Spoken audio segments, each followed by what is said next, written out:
My date was wearing a sweater that looked like it had been knitted by a depressed grandmother, and he had been talking about server latency for 20 minutes. I was already planning my escape route. But then I noticed his hands. They were scarred, rough, and steady, not the hands of an it guy who typed all day. I was about to ask him who he really was, but the front window of the bistro exploded before I could open my mouth. Glass rained down like deadly confetti. I didn't even have time to scream. The man sitting across from me, Ken, the IT consultant who had just spilled water on himself 5 minutes ago, moved with a speed that defied physics. He didn't duck. He launched himself forward. One hand grabbed my wrist, his grip like iron, and the other slammed upward, flipping the heavy oak table onto its side as if it weighed nothing. We crashed to the floor behind the makeshift barricade, just as the wood splintered under a hail of bullets. Welcome back, my fierce hearts and midnight dreamers. Before we dive into the chaos, make sure you're subscribed, hit that like button, and tell me where you're watching from. I love seeing our little dark romance family stretch across cities, countries, and time zones. Every click, every comment, every bit of love you leave here helps us keep unraveling these dangerous love stories and high-stakes betrayals together. So find your quiet place, dim the lights, and get ready. Let's begin. Dust and plaster filled the air, choking me. My heart hammered against my ribs like a trapped bird, but my mind, the part of me that tracked illicit funds through shell corporations and offshore accounts, snapped into a cold, hyper-focused clarity. Stay down, Ken whispered. But the voice wasn't Ken's. The high-pitched, stuttering tenor I'd endured for the last hour was gone. This voice was a low, guttural rumble, vibrating with command. I looked up at him through the haze. The oversized glasses were skewed on his face, but the man beneath them had changed. The slump in his shoulders had vanished.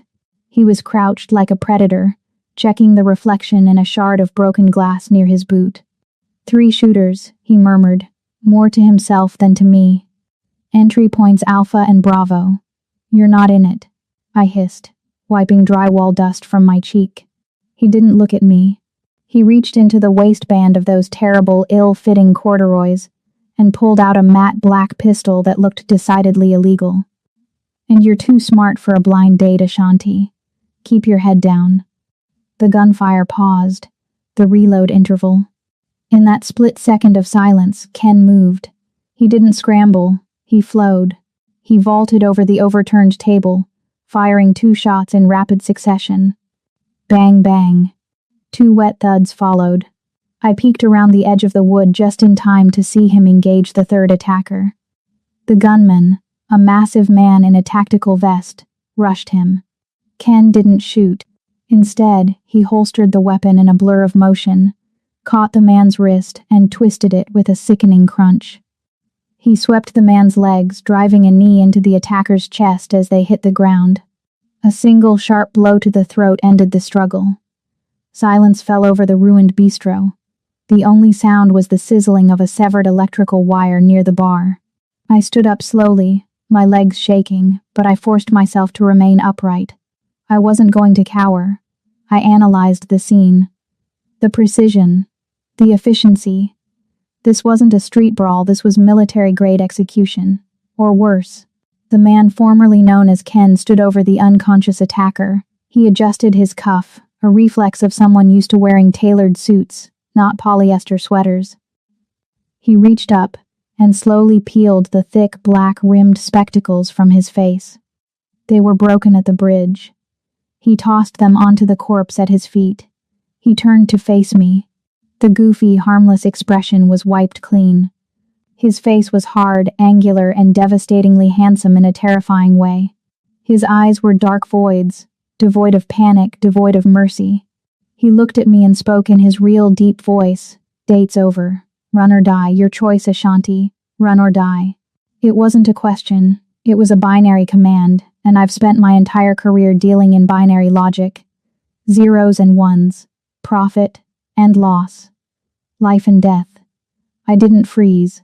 I didn't wait for him to grab my hand again. I turned on my heel, my expensive Italian leather heel, and bolted toward the kitchen swinging doors. I heard his heavy boots thudding right behind me, a rhythmic cadence of controlled violence. We burst into the kitchen, a chaotic landscape of stainless steel and steam. A sous chef dropped a pan of marinara sauce, the red splatter looking too much like blood for my comfort. I didn't stop. The floor was slick with grease and spilled sauce. I knew physics wasn't on my side. Without breaking stride, I kicked off my pumps. First the left, then the right. I wasn't going to die because of footwear. Back exit, the man who wasn't Ken barked, his voice echoing off the metal counters.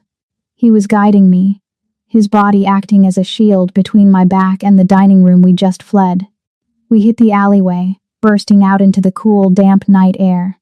It smelled of wet asphalt and rotting garbage, a stark contrast to the aroma of truffle oil we had left behind. My lungs burned, adrenaline flooding my system with a metallic taste. "Where is your car?" I demanded, breathless, scanning the alley for the rusty hatchback Ken had claimed he drove. "Here." He didn't point to a hatchback. 3 matte black SUVs tore around the corner, their engines roaring like trapped beasts. They moved in perfect formation, tires screeching in unison as they boxed us in, creating a wall of steel between us and the street. The doors of the lead and rear vehicles flew open instantly. 6 men spilled out. They weren't wearing sweaters. They were dressed in sharp, identical charcoal suits, earwigs coiled behind their ears, submachine guns held low and ready. I stepped back, my bare feet scraping against the grit of the pavement. I expected them to aim at us. Instead, they formed a perimeter. The closest one, a man with a scar slicing through his eyebrow, bowed at a perfect 90-degree angle. "Sajing Nim," he said, his voice reverent. "The perimeter is compromised. We need to move, now. Sajang Nim, boss. President." I looked at my date. The bumbling it consultant was gone. He stood tall, acknowledging the bow with a curt nod that screamed authority. He grabbed my arm, not gently this time, and shoved me toward the middle vehicle. "Get in," he ordered. "I'm not getting in that car with you," I snapped, digging my heels in. "I'm calling the police." He didn't argue. He didn't plead. He simply scooped me up as if I weighed no more than a ledger, tossed me into the back seat of the armored SUV, and climbed in after me. The heavy door slammed shut with a finality that made my stomach drop. The lock engaged with a hydraulic hiss. "Go," he told the driver. The SUV surged forward, the force pinning me against the plush leather seats.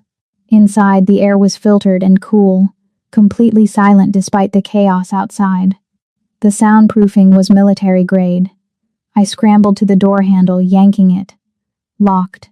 I checked the window controls. Disabled. I was trapped in a luxury cage. Next to me, the man began to strip. I pressed myself against the door, watching with wide eyes. "What the hell do you think you're doing?" He ignored me. He grabbed the hem of that hideous, depressed grandmother sweater and pulled it over his head, balling it up and throwing it onto the floorboard with disgust. Underneath, he wasn't wearing a t-shirt. He was wearing a white dress shirt, the top 3 buttons undone, revealing a chest that was definitely not engineered by sitting in front of a computer screen. But it was what was strapped over the shirt that held my attention. A dual shoulder holster, leather worn soft from use, housing 2 extra magazines and a knife. He adjusted the holster, rolling his neck as if shedding the Ken persona had physically relieved a cramp. He ran a hand through his hair, messing up the gelled-down, nerdy side part, letting it fall in a dark, unruly wave over his forehead. The transformation was terrifying. The clumsy geek was a mask. This lethal, cold-eyed stranger was the reality. "Who are you?" I asked, my voice shaking slightly, though I hated it. I forced myself to channel the same tone I used when auditing a CEO suspected of embezzlement. "And don't tell me you're a consultant." He looked at me, really looked at me, for the first time since the shooting started. He pulled a handkerchief from his pocket and wiped a speck of blood from his jaw. "I'm the man who just saved your life." "You're welcome." "Saved my life?" I laughed. A sharp, incredulous sound. You endangered it. Those men weren't robbers holding up a bistro for the cash register. They breached through 2 entry points simultaneously. They used suppression fire to pin down the exits while the point man advanced. That was a tactical hit squad. He stopped wiping his face. His hand froze in midair. He turned his head slowly, his dark eyes narrowing. Continue. You think I'm stupid? I challenged, my fear transmuting into anger. I analyze patterns for a living. Robbers want money. Kidnappers want leverage. Assassins want a body. They wanted you dead. And you, I gestured to his holster. You moved like you've done this 1,000 times. You anticipated the reload. You broke a man's neck with zero hesitation. You are not Ken the It Guy. So, I will ask you one more time. Who are you? A heavy silence filled the cabin. The driver kept his eyes on the road, not daring to look in the rearview mirror. The man leaned back, a faint, dangerous smile touching the corner of his lips. It wasn't a nice smile. It was the smile of a wolf realizing the sheep has sharp teeth. You're observant, Ashanti. That's a rare quality, and usually a fatal one. Is that a threat? It's a fact, he said, his voice dropping an octave. My name is Jung Ki-hyung, and you are correct. They were assassins. They belonged to a rival faction that I thought I had dismantled months ago. Young, I whispered. The name triggered a memory, not from the society pages, but from the deep web financial watch lists I monitored. The Jung Syndicate. Logistics. Shipping. Construction. And a massive invisible empire of black market trade. You're the head of the Jung Syndicate, I stated, the realization hitting me like a physical blow. I went on a blind date with a mob boss. I prefer businessman, he drawled. I want out, I said, reaching for the door handle again, rattling it uselessly. Let me out right now. Drop me on the corner. I won't say anything. I just want to go home. No. Excuse me? You can't go home, Ashanti. He turned his body toward me, invading my personal space. The scent of gunpowder and expensive cologne filled my nose. They saw your face. You were sitting at my table. In their eyes, that makes you an associate. A weakness. If I let you out of this car, you will be dead within the hour. Or worse, they'll use you to get to me. I am not a weakness. I yelled, losing my composure. And I am certainly not an associate. I have a life. I have a deposition at 9:00 a.m. tomorrow with the SEC regarding the Sterling merger. I have a reputation. I cannot be kidnapped by a Korean Mafia lord because his enemies have bad aim. He blinked. You're worried about a deposition? I am a senior forensic accountant, Mr. Jung. My time is billable at $500 an hour, and right now, you are costing me money. I don't care about your turf wars. I care about my schedule. He stared at me, sheer bafflement warring with the cold calculation in his eyes. He clearly expected me to be crying about a sick mother or a cat left alone in an apartment. He wasn't prepared for me to be furious about SEC compliance. You are a strange woman, he muttered. And you are a liar, I countered. Open the door. I can't do that. The car suddenly dipped. The ambient streetlights outside the tinted windows vanished, replaced by the rhythmic strobe of overhead industrial lighting. The acoustics changed, the hum of the tires becoming a hollow roar. We were in a tunnel. Where are we going? I asked, a fresh wave of panic rising in my throat. Ki-hyung leaned back, crossing his arms over his chest, the holster creaking softly. He looked at me with a terrifying finality. We are going to the only place where they can't reach you, he said softly. Forget the deposition, Ashanti. Forget the SEC. Forget your apartment. What do you mean? He looked straight into my eyes, and I saw the iron bars of a prison sentence in his gaze. Your old life ended the moment you sat down at my table. The elevator ride was a study in silence and suffocation. There were no buttons inside the brushed steel cabin, only a sleek black panel that required Ki-hyung's thumbprint and a retina scan to operate. The machine hummed, ascending 50 floors in seconds, carrying us away from the grid of the city and into the stratosphere of the untouchable. When the doors slid open, I stepped into a space that cost more than the GDP of a small island nation. The penthouse was massive, walled entirely in floor-to-ceiling glass that offered a panoramic view of the city skyline, a glittering grid of lights that felt a million miles away. But it was cold. The floors were polished concrete and black marble. The furniture was sparse, sharp-angled Italian design that looked like it had never been sat on. There were no photos, no knickknacks, no warmth. It wasn't a home, it was a mausoleum for the tax bracket that didn't pay taxes. "This way," Kyung said, his voice echoing in the cavernous space. He led me down a hallway lined with abstract art that looked like violence captured in oil paint. He stopped at a heavy oak door and pushed it open. "You'll stay here," he said. "It has an ensuite bathroom. There are clothes in the closet, my sister's from when she visits. They should fit." I walked in. It was a guest suite, larger than my entire apartment. "And how long am I supposed to stay in this hotel room?" "Until the threat is neutralized," he replied, his face an impassive mask. He held out his hand. "Your phone, Ashanti." I clutched my clutch bag tighter. "You're joking." "GPs," he said simply.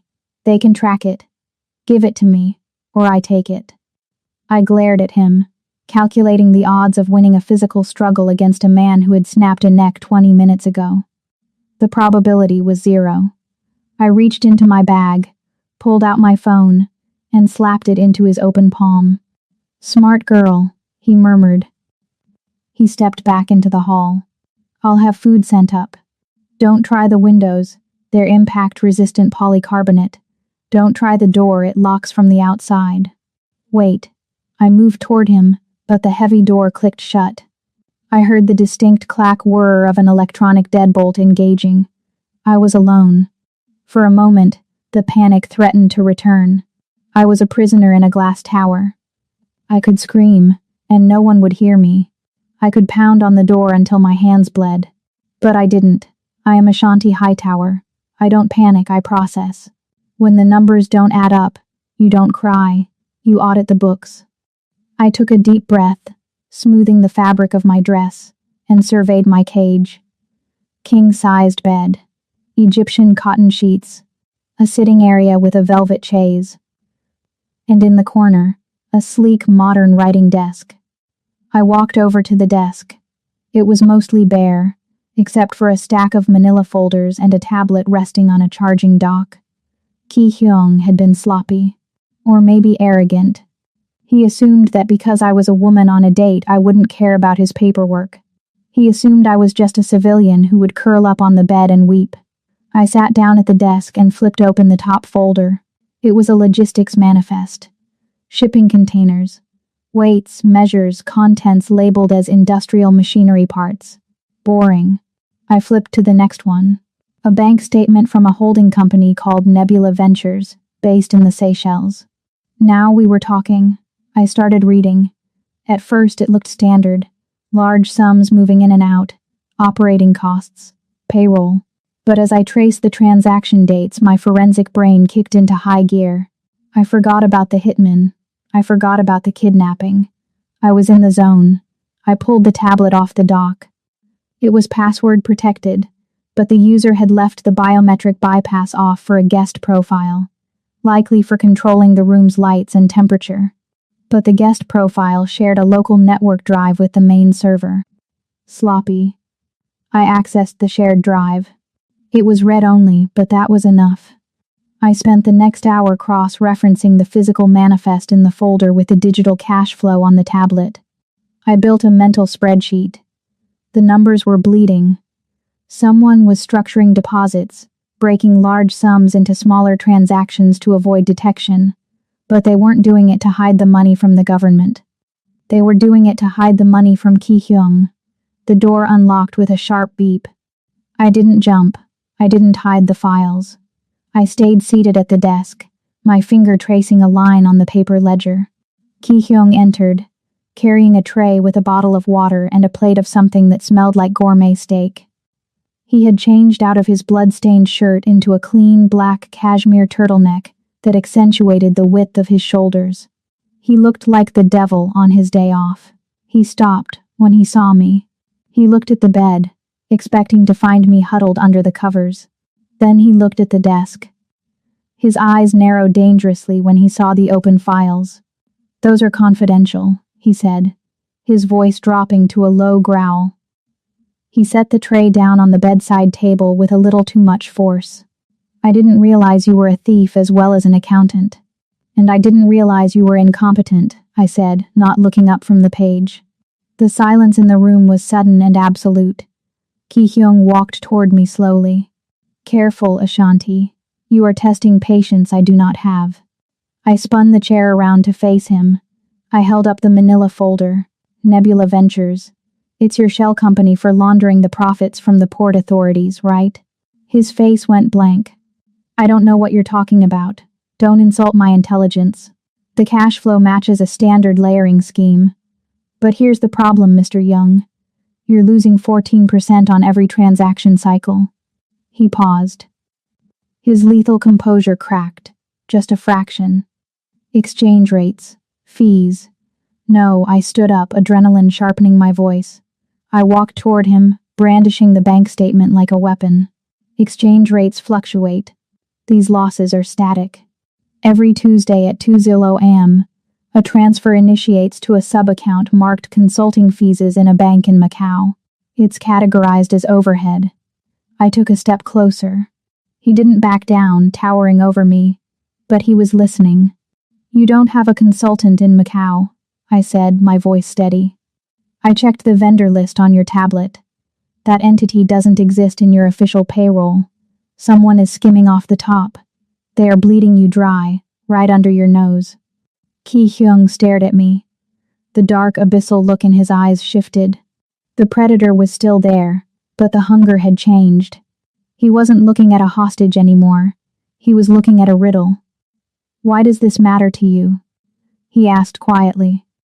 "Because of the restaurant," I said. "Those assassins knew exactly where you were. They knew your cover. They knew the timing. A leak like that doesn't come from a rival gang watching with binoculars. It comes from someone who has access to your schedule and your finances. The person stealing your money is the same person who sold you out tonight. It wasn't a turf war, Ki-hyung. It was an inside job." He looked at the papers in my hand, then back at my face. His jaw tightened. I could see the gears turning behind those dark eyes, connecting the dots I had just laid out. The betrayal I had just uncovered was likely someone he trusted. He took the folder from my hand, his fingers brushing against mine. The contact sent a jolt of electricity up my arm that I refused to acknowledge. He glanced at the figures I had circled in red ink. He looked up, and a slow, terrifying smirk curved his lips. It wasn't the smile of a man who was angry. It was the smile of a man who had just found a weapon he didn't know he possessed. "Prove it," he said. The lock disengaged again, but this time the sound didn't make me flinch. I was already standing by the door, waiting. "Come with me," Ki-hyung said. He didn't offer an arm and he didn't pull a gun. The dynamic had shifted. I wasn't just cargo anymore. I was a consultant. An unwilling, kidnapped consultant, but a consultant nonetheless. We walked deeper into the penthouse, past the cold, sterile living areas and toward a set of double doors at the far end of the corridor. He placed his palm against a scanner. The doors hissed open, revealing a room that looked less like a home office and more like the bridge of a starship. One entire wall was dominated by a bank of high-definition monitors. Maps of the city, live feeds from shipping docks, scrolling tickers of stock prices, and encrypted communication logs flickered in a mesmerizing dance of data. The air conditioning was cranked lower here to keep the servers cool. It hummed with the quiet, expensive sound of raw computing power. Impressive, I admitted, stepping inside. My heels clicked on the glass floor. Yes, glass, with server racks visible underneath. A bit Bond villain, but efficient. Sit, Ki-hyung pointed to a sleek leather chair in front of the main console. I remained standing. I prefer to negotiate on my feet. He turned to face me, leaning back against the edge of a mahogany desk that was completely clear of paper. He crossed his arms, the muscles shifting under his black turtleneck. You were right, Ashanti. I ran a diagnostic on the Macau account. The funds are being siphoned. And the timestamp on the leak matches the encrypted burst transmission sent from this building 3 hours before our date. The call is coming from inside the house, I said dryly. Exactly. The ghost in my ledger isn't just stealing money. They are selling my movements. In 2 weeks, the syndicate hosts the Midnight Gala. It's a mandatory gathering of the 5 families. If the traitor isn't found by then, they will make a move in front of everyone. A coup. And you want me to find them. I have it specialists. I have hackers. But they look for code. They look for malware. He took a step toward me. You look for the story within the numbers. You found in 1 hour what my team missed in 6 months. He let the silence hang for a moment before dropping the offer. Find the ghost. Trace the money back to the real name. In exchange, I will give you $5 million in an offshore account, a passport with a name of your choosing, and safe passage to any country in Europe. My breath hitched. $5 million. It was more than I would make in 20 years at my firm. But the subtext was a knife to the gut. And my life here? I asked, my voice quiet. My apartment? My friends? My career? Gone, he said, without sympathy. I told you in the car, Ashanti Hightower died in that bistro. If you go back, the people who missed tonight will come back to finish the job. You are a loose end. The only way you survive is if you vanish. I felt a sting of tears, hot and sudden, but I blinked them away. I am a forensic accountant. I deal in sunk costs. My old life was a sunk cost. No amount of wishing would bring it back.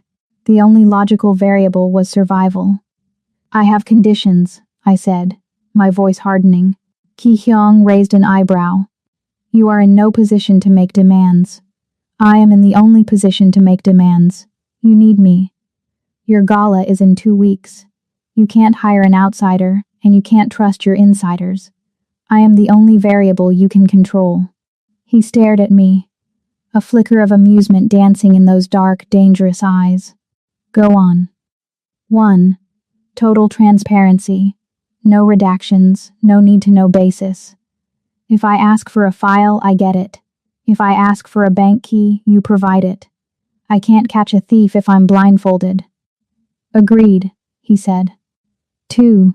My family. My sister lives in Chicago. My parents are in Atlanta. I want a surveillance detail on them. Invisible.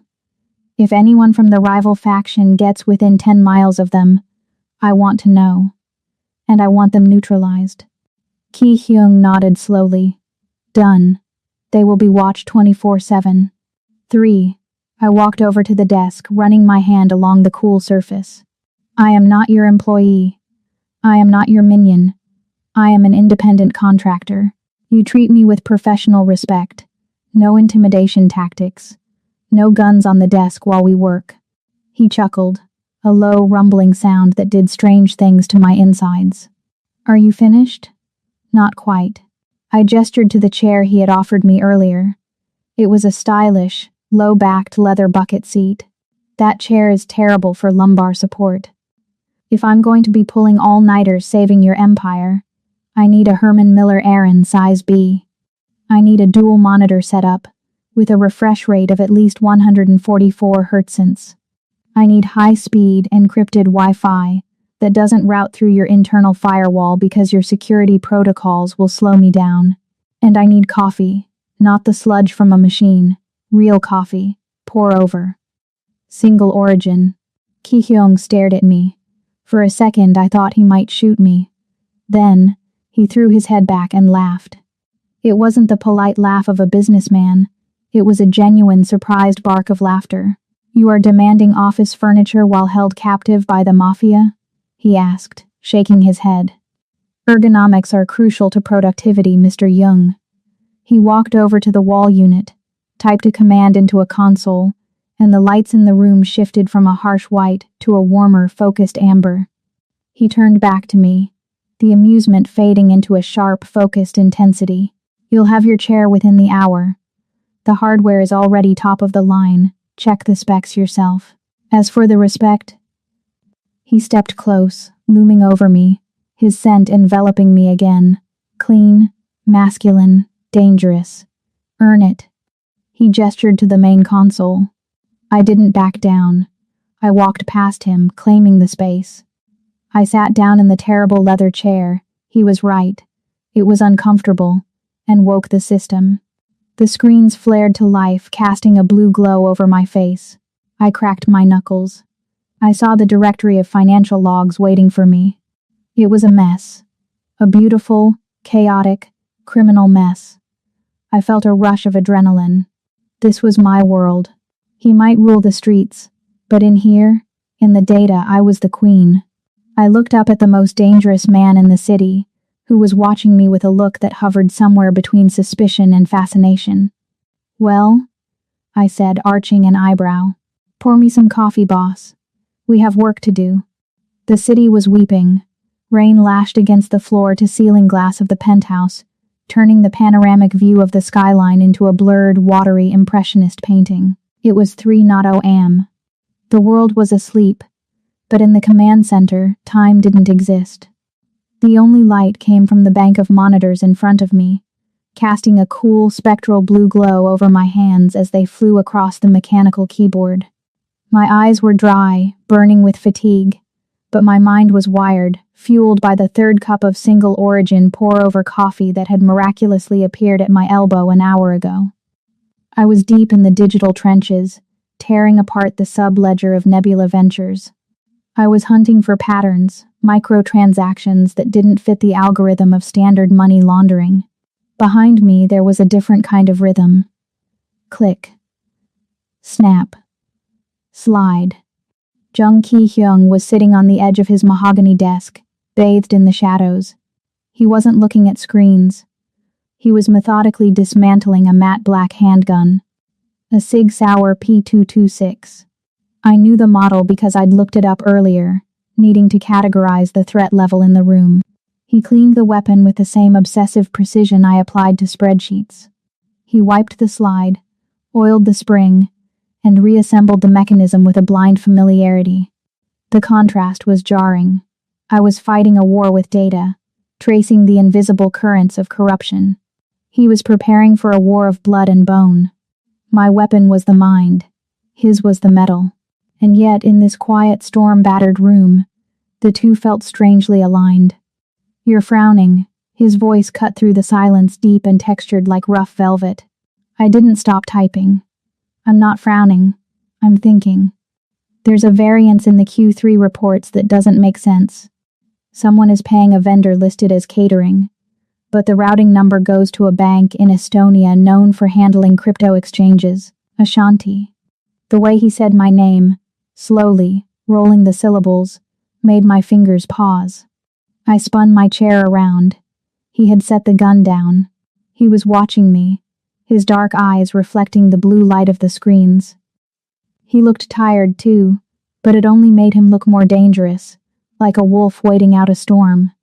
Why are you single? He asked. The question was so unexpected, so mundane in the midst of our high-stakes reality, that I laughed. Is this part of the interrogation? Curiosity, he countered. You are beautiful. You are brilliant. You have a spine of steel. Yet, according to your file, you live alone. You spend your weekends working, and your last relationship ended 3 years ago. Why? I looked at him, measuring my answer. I could give him the polite version, that I was busy, that I was career-focused. But the air in the room was too heavy for small talk. We were conspirators now. Men don't like women who can calculate their net worth faster than they can order dinner, I said softly, leaning back in the ergonomic chair I had demanded. I see details. Ki-hyung. I notice when their stories don't line up. I notice when they're living beyond their means. I notice the lies before they even speak them. It intimidates them. They want a girlfriend, not an auditor. Ki-hyung slid off the desk. He walked toward me, his movements silent on the glass floor.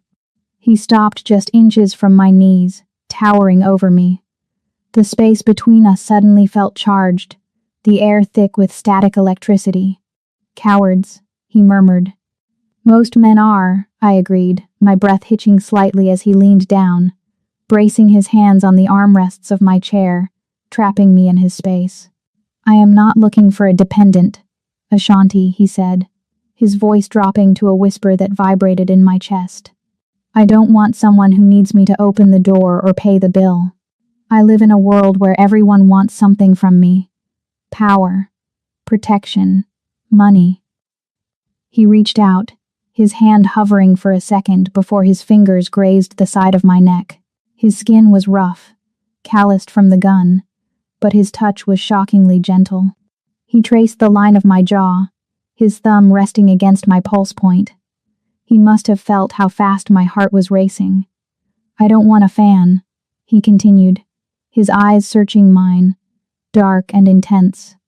"I'm looking for an equal. Someone who sees the monster and doesn't run. Someone who can stand in the fire with me and not burn." "I might burn," I whispered, my voice betraying me. "No." He shook his head, leaning closer. His lips were inches from mine now. I could smell the gun oil, the rain, and the warm musk scent of his skin. "You are the fire." My logical brain, the part of me that analyzed risk and consequence, was screaming danger. This was the Stockholm Syndrome talking. This was a trauma bond. This was the most irrational thing I could possibly do. But my body didn't care about logic. My body wanted to close that gap. I tilted my head back, my eyes fluttering shut, surrendering to the pull. His breath brushed against my lips, hot and demanding. Ping. The sound was sharp and piercing, cutting through the haze of desire like a knife. My eyes snapped open. Ki-hyung froze. It was the computer. The search algorithm I had set up an hour ago. The match, I gasped, the professional part of my brain slamming back into the driver's seat. I scrambled back, spinning the chair around to face the screens. Ki-hyung straightened up immediately, the lover vanishing, the boss returning. He stood behind me, looking over my shoulder. "What is it?" he demanded. "The vendor," I said, typing furiously to bring up the details. "The catering company in Estonia." I ran a cross-reference on their tax ID against the dark web databases. I hit enter. A profile loaded on the center screen. It wasn't a catering company. "It's a front for Black Ridge," I explained, pointing at the logo, a stylized mountain peak. "They're a private military contractor. Mercenaries. Highly trained, ex-special forces, usually hired for coups in third world countries." "Mercenaries," Ki-hyung repeated, his voice cold. "Look at the transaction dates." I highlighted the column. "The payments have been ramping up for 3 months. But the final payment, the activation fee, is scheduled to clear on the 14th. "The 14th, Ki-hyung said. "That's the night of the midnight gala." "Exactly," I turned to look at him. "The traitor isn't just stealing from you, Ki-hyung. They're using your own money to build an army. They aren't planning to embarrass you at the gala. They're planning a massacre. They're going to wipe out the entire leadership of the syndicate in one night." The realization hung in the air, heavy and terrifying. If we hadn't found this, he would have walked into a slaughterhouse. Ki-hyung stared at the screen, his face hard as granite. He absorbed the information, processing the betrayal, the strategy, the nearness of his own death. Then, he looked down at me. The hardness in his eyes softened, just around the edges. He reached out and tucked a loose strand of hair behind my ear, his hand lingering on my cheek. "You just saved the syndicate, Ashanti," he said softly, a ghost of a smile touching his lips. "And you looked beautiful doing it." The box was waiting on the bed. It was black velvet, tied with a silver ribbon, innocent enough until you opened it. Inside lay a gown of midnight blue silk, the fabric so dark it looked like a bruise under moonlight. I lifted it out, the material slipping through my fingers like water. It was backless, with a plunging neckline and a slit that ran dangerously high up the left thigh. Beautiful. But I wasn't looking for beauty. I was looking for utility. I checked the seams. Reinforced stitching. Good. I checked the skirt volume. Enough flow to conceal a weapon, not enough to trip me up if I had to sprint.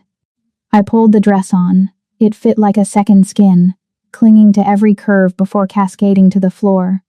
I strapped the slim polymer holster to my left thigh. The Sig Sauer P365, a smaller, compact version of Ki-hyung's gun, slid into place, perfectly hidden by the silk. I checked my reflection. I didn't look like an accountant. I looked like a femme fatale from a noir film who was about to ruin a man's life. And that was exactly the plan. The door opened. Ki-hyung stepped in, adjusting the cufflinks of his tuxedo. He froze. He wore a bespoke black tuxedo that fit his broad shoulders with criminal perfection. His hair was styled back, severe and elegant, exposing the sharp angles of his face. But his eyes, those dark, abyssal eyes, were locked on me. He didn't speak. He just dragged his gaze from the hem of the gown up to my face, devouring me slowly. "Is it too much?" I asked, smoothing the silk over my hip, feeling the cold weight of the gun beneath. "It is lethal," he murmured, walking toward me. He stood behind me, his eyes meeting mine in the vanity mirror. He reached into his pocket and pulled out a diamond choker. He fastened it around my neck, his fingers lingering on my skin. "Mr. Vane is a man of expensive tastes. He won't be able to resist." "He's a banker," Ki-hyung, I corrected, meeting his gaze in the glass. "He won't be able to resist the portfolio I'm about to pitch him. The dress is just the packaging." "Let's go," he whispered, his breath stirring the hair at the nape of my neck. "The car is waiting."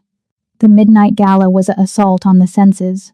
The ballroom was a sea of diamonds, champagne, and fake smiles. A string quartet played Vivaldi in the corner, struggling to be heard over the murmur of politicians, celebrities, and criminals pretending to be philanthropists. As we stepped onto the red carpet, flashbulbs erupted like staccato gunfire. I flinched instinctively, a reflex from the restaurant attack, but Ki-hyung's hand tightened on my waist. It was a heavy, possessive grip. "An anchor, smile," he whispered, his lips brushing my ear, looking for all the world like a devoted lover sharing a secret. "You adore me. I am the center of your universe." I looked up at him, plastering a dazzling smile on my face. "Don't let it go to your head, boss.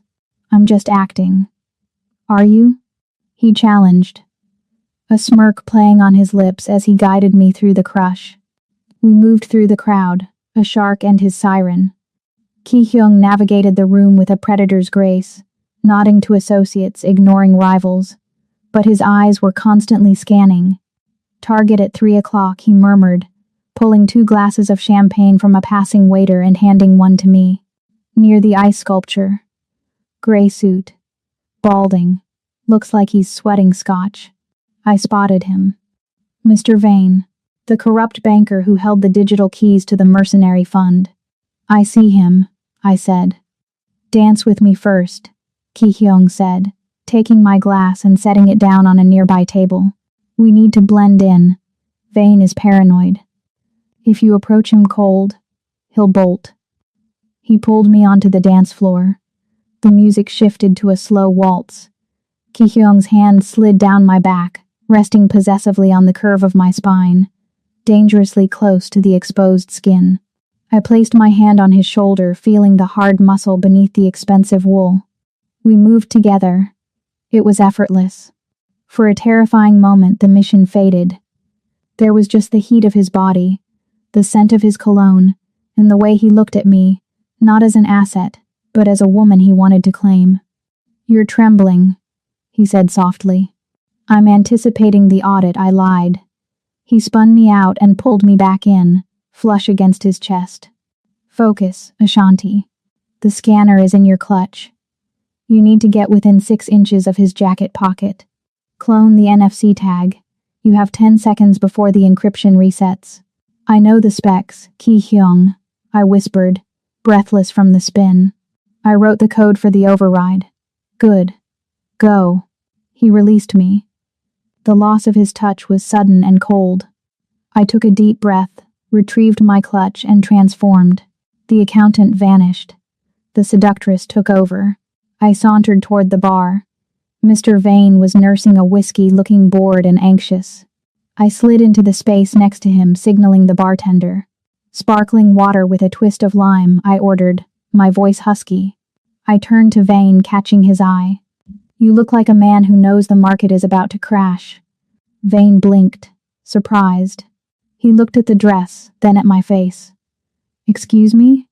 The bond yield curve inverted this morning, I said casually, leaning an elbow on the bar, bringing my clutch closer to him. Most people here are celebrating, but you have the look of someone heavily leveraged in emerging markets. Thailand? Or perhaps Estonia? Vane stiffened. The mention of Estonia, where the mercenary bank was located, hit the mark. He turned fully toward me, intrigued. You have a sharp eye for a civilian, he sneered, though his eyes were undressing me. I'm not a civilian. I'm a risk analyst, I purred, stepping into his personal space. I reached out, brushing an imaginary piece of lint from his lapel. And right now, Mr. Vane, you look like a very high risk. My clutch pressed against the side of his suit jacket. 1 second. 2 seconds. Who do you work for? Vane asked, his voice dropping, suspicion warring with attraction. I work for the highest bidder, I said, holding his gaze. The tiny LED on my clutch blinked green. Clone complete. Maybe we should discuss my portfolio in private, Vane suggested, licking his lips. Maybe later, I smiled, stepping back. I have to check the numbers first. I turned and walked away, my heart hammering against my ribs. I had it. The key to the mercenary fund. The key to stopping the massacre. I scanned the room for Ki-hyung. I found him near the exit, waiting. But as I walked, I felt eyes on me. Not the lustful eyes of the crowd. Panic. I glanced back. Mr. Vane wasn't looking at me. He was looking past me.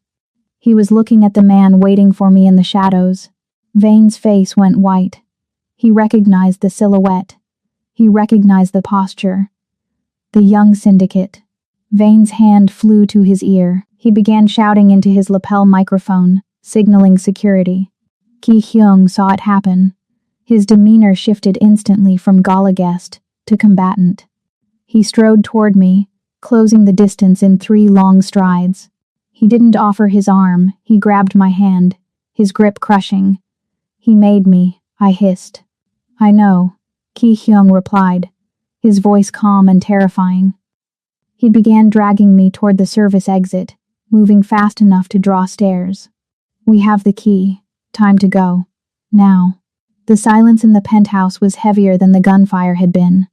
We had made it back, shedding the black SUVs and switching vehicles 3 times. But the adrenaline was still humming in my blood like a high-voltage wire. I didn't change out of the midnight blue gown. I kicked off my heels by the door and went straight to the command center. My feet were bare against the cold glass floor, grounding me. Give me the key, I said. Ki-hyung handed me the clone device. He looked like a man holding together a crumbling dam. He poured himself a drink, amber liquid splashing into heavy crystal, and stood by the window, staring out at the rain-lashed city he claimed to rule. I plugged the device into the main terminal. The screens flickered. Lines of code cascaded like digital rain, stripping away the layers of encryption Mr. Vane had built to hide the mercenary fund. It's decrypting, I said, my voice echoing in the quiet room. We'll have the source name in 10 seconds. Ki-hyung didn't turn around. It's probably the Russians. Or the Triad. Maybe, I murmured. 98%, 99%, 100%. The final layer dissolved. The beneficiary name flashed on the center screen in stark, white letters. My heart stopped. I blinked, hoping it was a glitch. I ran the trace again. Same result. The money wasn't going to a rival. It wasn't going to a foreign enemy. Ki Hyung, I whispered. He heard the change in my tone. The glass in his hand froze halfway to his mouth. He turned slowly, his face a mask of wary anticipation. Who is it? I couldn't say it. I felt sick. I knew the history. I had read the files. I knew who had taken Ki Hyung off the streets when he was 10 years old. I knew who had taught him to fight, to think, to lead. Look, I said, stepping away from the screen. He walked over. He looked at the monitor. He read the name. Director Min Sok. For a long moment nothing happened. The only sound was the hum of the servers. Ki Hyung stared at the name of his mentor, his father figure, the man he trusted above all others. No, he said. It was a quiet, broken sound. The digital signature matches, I said softly, aching for him. The authorization came from his personal terminal. He hired Black Ridge. He ordered the hit at the bistro. He wants to wipe out the board and take the throne, Ki Hyung. No. The roar tore out of him, a primal wounded sound that shook the walls. He hurled the crystal glass across the room. It shattered against the far wall, shards raining down like diamonds. But he wasn't done. The betrayal was a physical thing, a poison in his veins that he had to bleed out. He swept his arm across the desk, sending monitors, keyboards, and lamps crashing to the floor. Sparks flew as electronics died. He turned to the nearest glass panel, a decorative partition, and punched it. Crack. The safety glass spiderwebbed under the force of his fist. He punched it again. And again. His breathing was ragged, harsh gasps tearing from his chest. He was destroying his sanctuary because it had been built on a lie. Most women would have run. A rational person would have retreated to the bedroom and locked the door until the storm passed. I am not most women. I walked through the debris. I stepped over the broken glass, ignoring the sharp edges near my bare feet. I walked straight to the man who was currently vibrating with enough rage to level the city. Ki Hyung. He didn't hear me. He was staring at his bloody knuckles, his chest heaving. I reached out and took his hand, the one he had used to punch the wall. He flinched, his head snapping toward me. His eyes were wild, dilated, unrecognizable. Don't, he rasped, pulling back. I will hurt you. Stay away. You won't, I said firmly. I didn't let go. I pulled his damaged hand to my chest, pressing his bloodied knuckles against the silk of my dress, right over my heart. You won't hurt me. He was my father. Ki Hyung choked out, his voice cracking, the ruthless Mafia boss dissolving into a betrayed child. I gave him everything. I know, I whispered. I know. He looked at me, really looked at me, and the rage in his eyes began to shift. It morphed into something else, something desperate and hungry. He looked at me like I was the only solid thing in a world that had just turned into quicksand. Make it stop, he groaned. Ashanti, make the noise stop. He didn't wait for permission. He crashed into me. His mouth found mine, not gentle, not tentative, but starving. It was a kiss of devastation. He kissed me like he was trying to breathe my air because his own was toxic. I wrapped my arms around his neck, pulling him closer, meeting his desperation with my own. The silk of my dress was a thin barrier against the heat of his body. I felt the hard ridges of his muscles, the tension in his frame, the sheer raw power of him. He lifted me effortlessly, my legs wrapping around his waist, and carried me out of the ruined office. He didn't stop until we reached the bedroom. He lowered me onto the bed, following me down, his weight a heavy grounding comfort. You're the only truth left, he whispered against my skin, his voice rough with emotion. Don't lie to me, Ashanti. Never lie to me. I'm here, I promised, my fingers tangling in his dark hair. I'm right here. The night blurred into a haze of sensation. There were no more words, only the language of touch. His hands, usually so lethal, worshipped my skin. He touched me with a reverence that made my breath catch, mapping my body as if memorizing a holy text. It wasn't just sex. It was an exorcism. He was pouring all his grief, his anger, and his fear into me, and I took it all. I anchored him. I became the eye of his storm. The friction of skin against skin, the heat, the sweat, the tangled sheets. It was a desperate affirmation of life in the face of death. Hours later, the storm had passed. The rain had stopped outside. The room was quiet, bathed in the soft gray light of approaching dawn. Ki-hyung was asleep. The man who never slept, the man who was always watching the door, was passed out, his heavy arm thrown over my waist, holding me even in his dreams. His face was pressed into the curve of my neck, his breathing slow and deep. I lay awake, watching the rise and fall of his chest. The sharp lines of his face had softened. The cruelty was gone. He looked peaceful. He looked human. I brushed a lock of hair from his forehead, my heart aching with a terrifying realization. I wasn't just his accountant anymore, and he wasn't just my captor. We were partners, and if Director Min wanted to kill him, he was going to have to go through me. Sunlight hit my face like an accusation. I woke up reaching for him, my hand sweeping across the other side of the bed. The sheets were cold.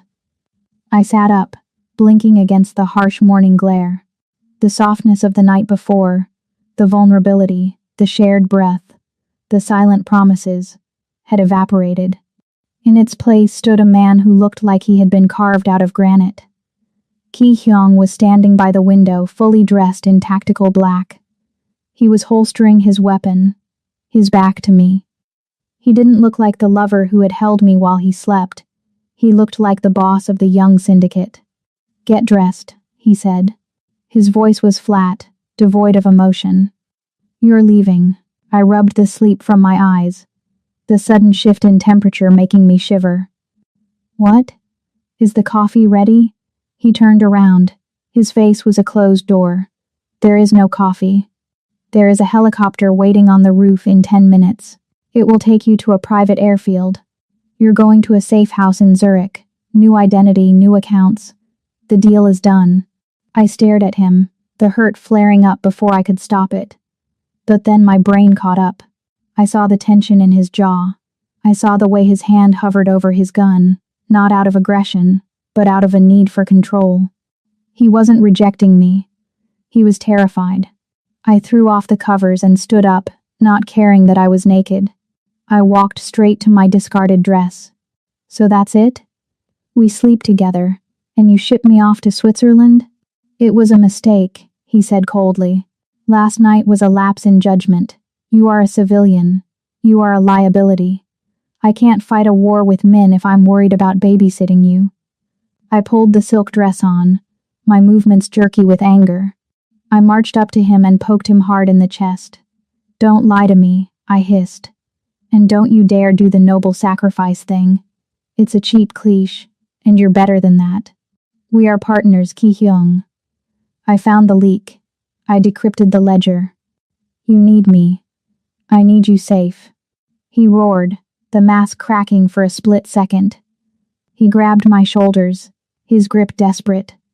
"Min knows. If he knows about the money, he knows about you. You are the only thing in this world he can use to break me. I won't let him have you. Then let me fight." I yelled back, "I am not a damsel. I am the one who..." Beep. Beep. Beep. The sound wasn't the frantic alarm of an intruder.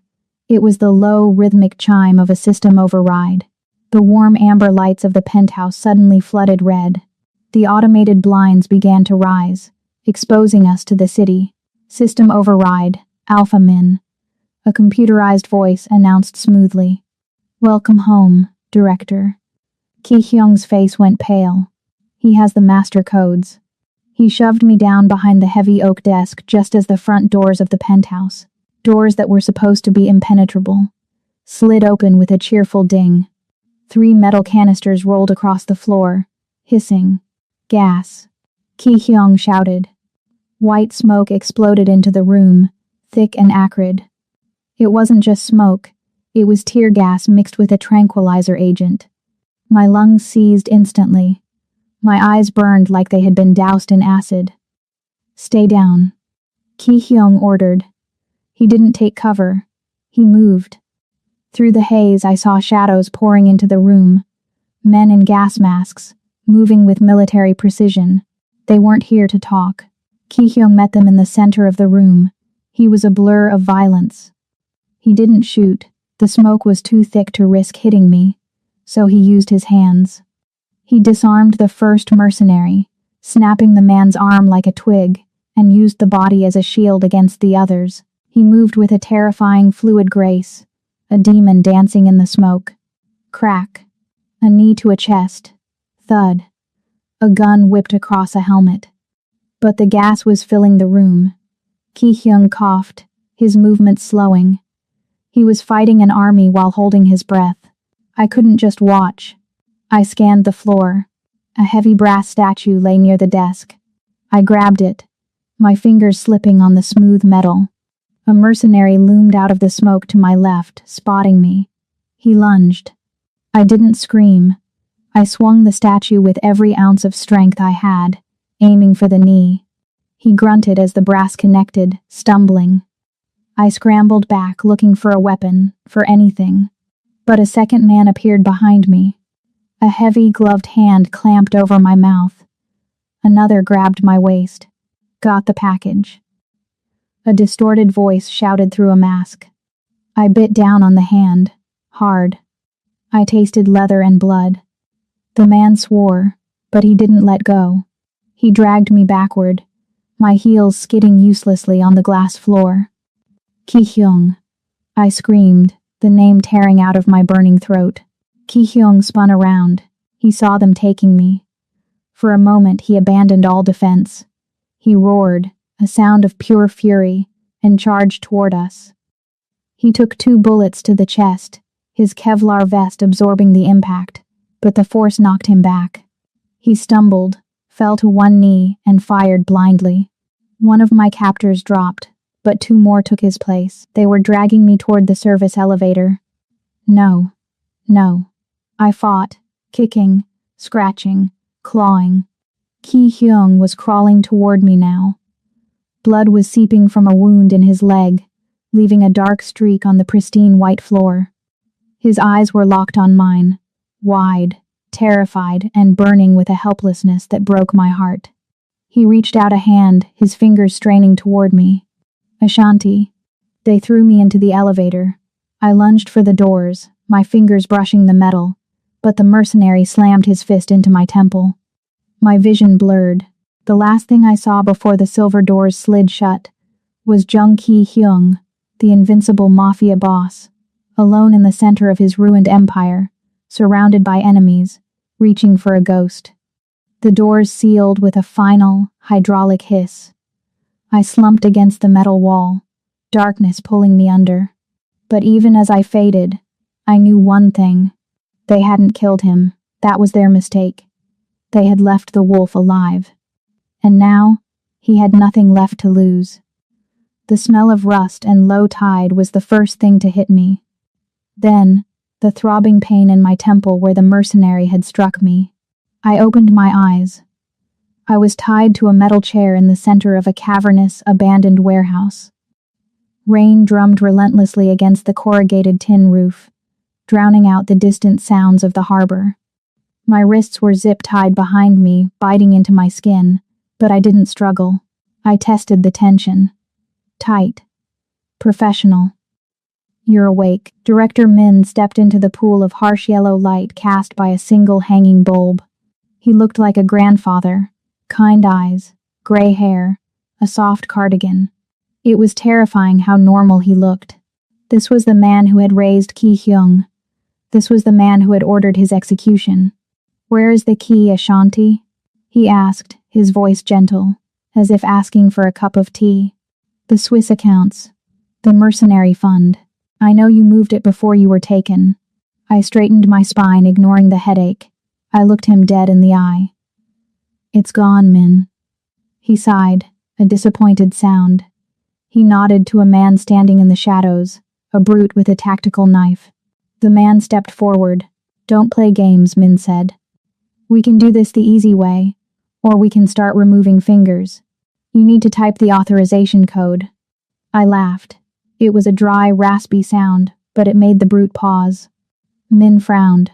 Something is funny? You are, I said, shaking my head. You think this is about a password? You think I'm just an accountant? I leaned forward as much as the ropes would allow. I didn't just move the money, Director. I restructured the entire asset class. I transferred the mercenary fund, all $200 million of it, into a frozen escrow account. Give me the code. Min snapped, losing his patience. I can't. I lied smoothly. It's not password protected. It's biometric. Specifically, it's linked to a dead man's switch connected to my smartwatch. I glanced down at my wrist, which was currently bare, but Min didn't know the specs of the tech I used. It monitors my heart rate. If my pulse stops, or if it drops below a certain threshold, poof. The money automatically disperses to 500 different charities. You lose everything. Instantly. Min froze. He stared at me, his greed warring with his fear. He didn't understand the technology, and that was his weakness. He had to believe me. You're bluffing, he hissed. Am I? I raised an eyebrow. Are you willing to bet $200 million on it? Go ahead. Cut a finger off. If my heart rate spikes too high from shock, money's gone. Kill me? Money's gone. You need me calm, Min. You need me happy. Min paced, furious. He looked at the brute. Back off. Don't touch her. He turned back to me, his face red. We will wait. We will get a hacker to bypass the click. The warehouse plunged into darkness. The single hanging bulb died. The floodlights outside cut out. The only light came from the lightning flashing through the high broken windows. What is that? Min shouted, spinning around. Get the backup generator. Boss, I can't see anything. One of the mercenaries yelled. Then, the sounds began. A soft, compressed cough of air. Then the wet thud of a body hitting the concrete. Pft, pft. 2 more thuds. Fire. Min screamed, pulling a revolver from his waistband. Shoot anything that moves. Muzzle flashes lit up the dark like strobe lights, revealing brief, terrifying glimpses of the carnage. In one flash, I saw him. Jong Ki-hyung. He wasn't the polished CEO in a tuxedo. He was a nightmare. He was limping slightly, his left leg leaving a trail of blood, and his tactical vest was shredded.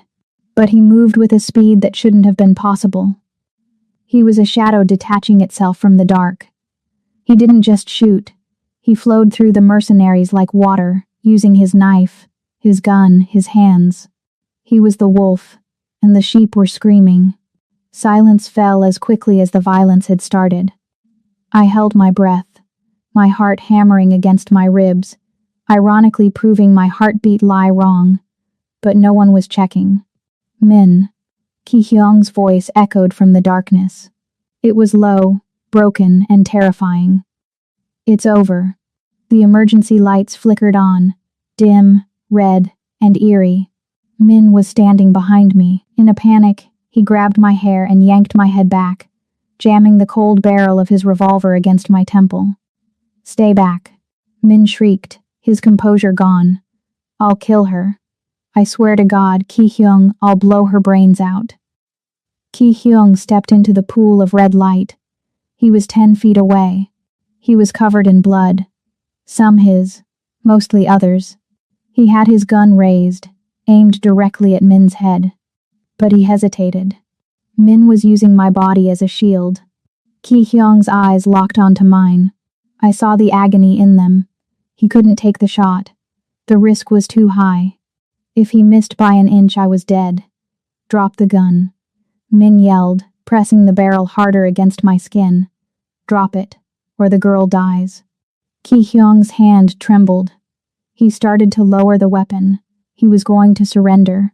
He was going to let men win to save me. No, I wouldn't let him die for me. We were partners. I couldn't speak, but my hands were tied to the metal armrests of the chair. My fingers found the cold steel. Tap. Tap, tap. Tap. I tapped out a rhythm. Ki-hyung's eyes flickered down to my hands, then back to my eyes. He recognized it. It was the rhythm from the restaurant, the tactical cadence. It was a countdown. Tap. Tap. Tap. I held his gaze, willing him to trust me. I tapped the final beat. Tap. On the beat, I didn't pull away. I threw my entire body weight downward, lifting my legs and slamming my heels into the floor, while simultaneously jerking my head forward. Min, expecting me to pull away, was caught off guard. For a fraction of a second, his aim faltered. My head dropped 6 inches out of the line of fire. Bang. Ki-hyung didn't hesitate. The shot was deafening in the enclosed space. I felt the heat of the bullet pass inches above my scalp. Behind me there was a sickening crunch, like a melon being dropped on concrete. The grip on my hair released instantly. Director Min collapsed backward, a single clean hole in the center of his forehead. I gasped, air rushing back into my lungs. Ashanti. Ki-hyung was there before I could blink. He holstered his gun and fell to his knees beside the chair. His hands, usually so steady, were shaking as he pulled a knife to slice through the zip ties on my wrists. "Are you hurt?" he demanded, his voice rough, frantic. He grabbed my face, checking my eyes, my temple, my neck. "Did he touch you?" "I'm fine," I choked out, my hands finally free. I reached for him, grabbing the front of his blood-soaked vest. "I'm fine. You're the one bleeding." "I don't care," he breathed. He pulled me into him, burying his face in the crook of my neck. He held me so tight it hurt, but I didn't care. I wrapped my arms around his shoulders, feeling the tremors running through his body. The monster was gone. The boss was gone. This was just a man who had almost lost the only thing that mattered. "I thought I lost you," he whispered into my skin, his voice breaking. When the elevator closed, "I thought that was it. You can't get rid of me that easily," I whispered back, tears finally spilling over. "I still haven't sent you the bill for my consulting fees." He let out a jagged, wet laugh. He pulled back, looking at me with an intensity that burned. He wiped a tear from my cheek with his thumb, smearing a little blood on my skin, but it didn't matter. It was a war paint of survival. "Let's go home, Ashanti," he said. "To the penthouse?" I asked. "No." He shook his head, standing up and pulling me to my feet, supporting my weight. "The penthouse is compromised. We're going somewhere else. Somewhere no one can find us." He scooped me up into his arms, ignoring his own limp, and carried me out of the warehouse, into the rain, leaving the bodies and the betrayal behind us in the dark. 3 months later, the Paris sunlight was golden, spilling over the wrought iron balcony of the cafe and warming the rim of my espresso cup. It was a stark, beautiful contrast to the gray rain and gunpowder that had defined my life just 90 days ago. I adjusted the lapel of my white tailored blazer. No more silk gowns. No more hiding. I was the chief financial officer of Young Logistics, a perfectly legitimate shipping conglomerate that dominated the European market. Well, mostly legitimate. Across the table, Ki-hyung was reading the Financial Times. He looked different. The lines of exhaustion around his eyes were gone, smoothed away by peace and proximity. He wasn't wearing body armor today, just a navy linen suit that cost more than the cafe we were sitting in. Clatter. A young waiter dropped a silver spoon onto a ceramic saucer at the next table. The sharp, metallic ring cut through the ambient chatter. Ki-hyung didn't flinch. He didn't jump. But his right hand moved. It was a blur, a phantom reflex reaching for a holster that wasn't there anymore. His eyes snapped up, instantly scanning the perimeter, assessing threats, calculating exit routes. I reached across the table, covering his hand with mine. My touch was the only thing faster than his reflexes. "Relax," I murmured, holding his gaze. He's just clumsy, not an assassin. Ki Hyung blinked. The cold, lethal mask dissolved, replaced by a sheepish, weary smile. He turned his hand over, intertwining his fingers with mine. Old habits. We're safe, I reminded him. You cleaned house. There's no one left to come after us. There is always someone, he corrected gently, lifting my hand to his lips. But let them come. We are ready. He reached into his jacket pocket and pulled out a small velvet box. He slid it across the white tablecloth. I raised an eyebrow. Is this a performance bonus? Open it. I flipped the lid. Inside sat a ring, not a delicate traditional diamond, but a stunning architectural band of platinum set with a rare black onyx stone. It was heavy, modern, and unbreakable. It's not just a ring, he said softly, his dark eyes locking onto mine. It's a partnership. 50-50. My life, my empire, my heart.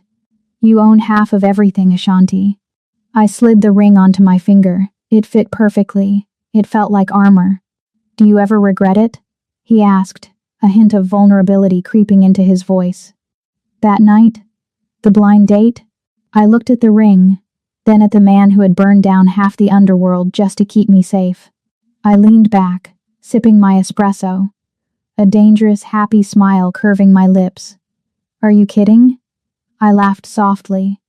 I went looking for a free meal and found a king. Best bad date of my life.